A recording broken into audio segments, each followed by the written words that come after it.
हा प्रश्न सीईटी 2021 ला मेकॅनिकल प्रॉपर्टीज ऑफ फ्लुइड या चॅप्टरवर विचारला.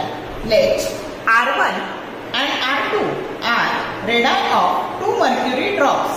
A big mercury drop is formed from them under isothermal conditions.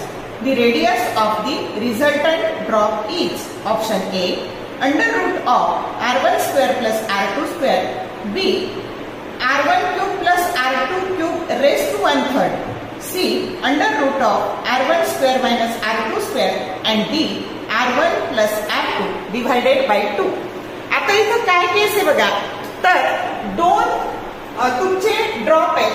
R1 ज्याची पहिल्याची रेडियस R1 आहे आणि दुसऱ्याची R2 आहे, ते कंबाईन होऊन एक ड्रॉप तयार झालाय ज्याची रेडियस कॅपिटल R आहे आणि तिची किंमत आपल्याला काढायची आहे, त्या रेडियसची किंमत. मग आता बघा, हे दोन्ही मिळून हा तयार झालाय, तर याचा व्हॉल्यूम आणि याचा व्हॉल्यूम त्याची बेरीज आणि याच्या व्हॉल्यूमची बेरीज ही इक्वल असणार आहे. मग याचा व्हॉल्यूम आला 4/3 पाय R2, याचा आला 4/3 पाय R1 क्यूब, याचा आला 4/3 पाय R2 क्यूब. 4/3 पाय 4/3 पाय कॅन्सल झाले आणि R cube that is equal to R1 cube plus R2 cube. आणि आता R जर काढायचंय तर दोन्ही बाजूचं क्यूब रूट घेतलं आणि क्यूब रूट घेतल्यावर R that is equal to R1 cube plus R2 cube raised to 1/3, की जो करेक्ट ऑप्शन काय आहे, बी आहे.